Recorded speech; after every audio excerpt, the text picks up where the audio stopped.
नमस्कार। ग्रेटर नेपाल के पक्ष में चीन और पाकिस्तान पूरी तरीके से खुल्लम खुल्ला उतर गए हैं। ये दोस्तों ऐसे पता लग रहा है कि एक भारतीय रिपोर्ट है जो कि हम आपको सुनाने जा रहे हैं। ये रिपोर्ट कहती है यूनिफाइड नेपाल नेशनल फ्रंट के जो प्रेसिडेंट है फरेंद्र नेपाली, ये बार बार नेपाल में स्थित चाइनीज एम्बेसी जो है वहां जाते हैं और पाकिस्तान की जो एम्बेसी है वहां पर जाते रहते हैं। इस रिपोर्ट का ये कहना है। और आप तो जानते ही होंगे कि फरेंद्र नेपाली नेपालियों को ग्रेटर नेपाल नाम से भड़काते रहते हैं। दूसरा, कल जंगमान गुरुंग एक सोशल मीडिया पर बोलने वाले हैं चीन की तरफ से जो बोलते हैं। उन्होंने भी कल कहा कि चीन और पाकिस्तान हमें खुलकर साथ दे रहा है ग्रेटर नेपाल बनाने के लिए। ये कहा कल की एक वीडियो में जंगमान गुरुंग ने। एक है ग्रेटर नेपाल टीवी, उसका दावा है कि नॉर्थ कोरिया, चीन और पाकिस्तान मिलकर खुलकर ग्रेटर नेपाल के सपोर्ट में आ चुके हैं। लेकिन जंगमान गुरुंग ने जो कहा कि चीन हमें सपोर्ट कर रहा है, पाकिस्तान हमें सपोर्ट कर रहा है। और भारत की ये जो रिपोर्ट बताती है, ये कहती है कि फरेंद्र नेपाली जो है, फरेंद्र नेपाल, ये बार बार नेपाल में स्थित चाइनीज एम्बेसी और पाकिस्तानी एम्बेसी में जाते रहते हैं। तो इससे साफ पता लगता है कि ग्रेटर नेपाल का जो मुद्दा है वो असल में चीन और पाकिस्तान की एक साजिश है भारत के खिलाफ। दोस्तों, ग्रेटर नेपाल क्या है, इस पर हम बहुत सारी वीडियो बना चुके हैं। आप ये समझें कि मुगल साम्राज्य जब धीरे धीरे पतन की ओर बढ़ता है, मराठा और अंग्रेजों ने मुगल साम्राज्य को समाप्त कर दिया था। उस समय मौके का फायदा उठाकर मुगल साम्राज्य के अधीन रहने वाली कुछ रियासतों पर नेपाल के गोरखा राजा पृथ्वीनारायण शाह ने अटैक कर दिया था। और पहले इन्होंने सिक्किमी राजा को मारा और 40 साल तक सिक्किम को अपने अंडर में रखा। फिर इन्होंने गढ़वाल कुमाऊं के राजाओं को मारा और फिर उनको कुमाऊं को 25 साल अपने अंडर में रखा और 13 साल गढ़वाल को अपने अंडर में रखा। और ऐसा करते करते ये कांगड़ा तक पहुंच गए थे। उसके बाद सुगौली संधि होती है तो ये सारे भूभाग अंग्रेजों ने साफ कहा कि आपने जितनी भी रियासतें जीती हैं जो भारतीय साम्राज्य के अंतर्गत पड़ती थी, उनको सब वापस कीजिए। और तब नेपाल को उन रियासतों पर अपना कब्जा छोड़ना पड़ा।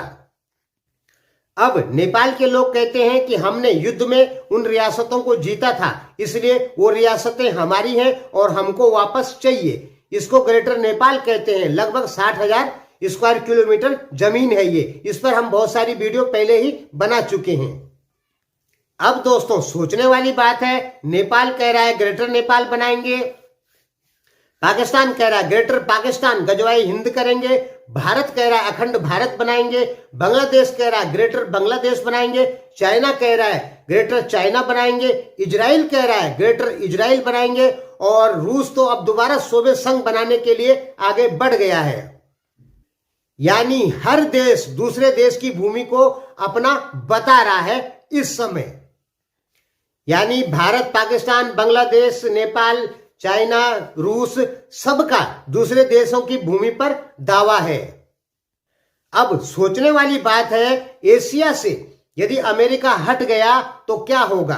क्या हो सकता है दोस्तों अगर एशिया से अमेरिका हट गया? तो जानिए, अगर मिडिल ईस्ट से या एशिया से या हिंद प्रशांत से, दुनिया से, जगह जगह से अमेरिका हट जाता है तो सारे जो देश हैं ये आपस में लड़ मर जाएंगे। बिल्कुल एक कन्फर्म है। सबसे पहले ये देश इजराइल को नष्ट कर देंगे। उसके बाद क्या होगा? शिया वर्सेस सुन्नी, ईरान और सऊदी के बीच में जबरदस्त टकराव होगा। यानी सारी अरब कंट्रियां अस्थिर हो जाएगी और वहां पे बहुत ज्यादा टकराव बढ़ जाएगा।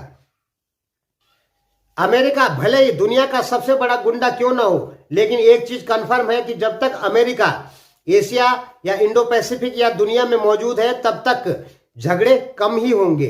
अगर अमेरिका हट जाता है तो झगड़े बहुत ज्यादा बढ़ जाएंगे। अरब कंट्रियां तो आपस में बिल्कुल बुरी तरह से टकराव की ओर चली जाएगी और बहुत सारे आतंकी संगठन फिर पैदा हो जाएंगे। उधर सोवियत संघ यानी रूस दोबारा से सोवियत संघ बनना चाहता है, तो चीन और रूस में भी टकराव शुरू हो जाएगा, क्योंकि साइबेरिया का बहुत सारे इलाके में 1 करोड़ चाइनीज घुस चुके हैं।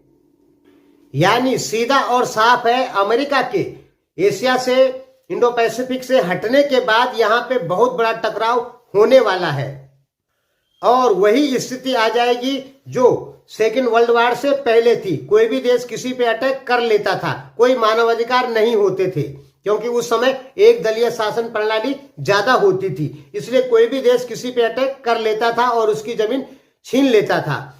लेकिन जब डेमोक्रेसी आई तो धीरे धीरे करके ये सब एक दूसरे देशों पे हमला करना बंद हुआ। अमेरिका जब तक है तभी तक लोकतांत्रिक बहुदलीय व्यवस्था सुरक्षित है एशिया में। अमेरिका हट जाता है तो बहुदलीय शासन प्रणाली धीरे धीरे समाप्त हो जाएगी। और आपको तो पता होगा कि भारत के हिंदूवादी जो दल हैं, मोदी जी जैसे लोग हैं, ये तो लोकतांत्रिक व्यवस्था में भरोसा ही नहीं करते।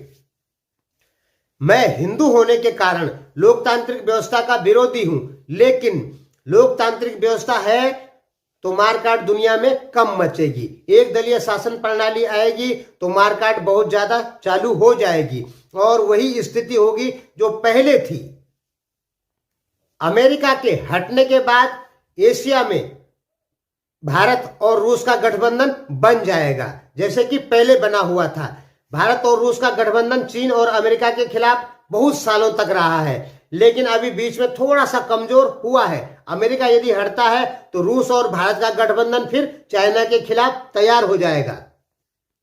अभी रूस और चीन थोड़ा थोड़ा मिले हुए हैं। क्यों मिले हुए? अमेरिका के खिलाफ।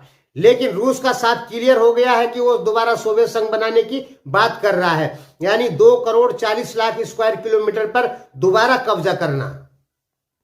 और रूस के पास में सैनिक ताकत, आर्मी की संख्या, या हवाई फोर्स हो या नेवी हो या कुछ भी हो, बहुत अच्छी मात्रा में है। यानी रूस दोबारा से सोवियत संघ बनाने में सफल हो सकता है।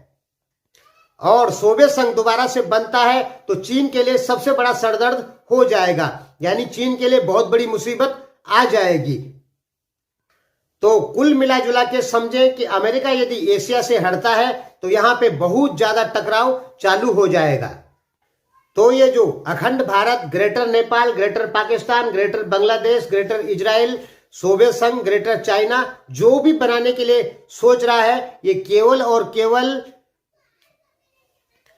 करोड़ों लोगों की मौतों से ये सपने पूरे होंगे, और बहुत सारे देशों का तो अस्तित्व ही खत्म हो जाएगा।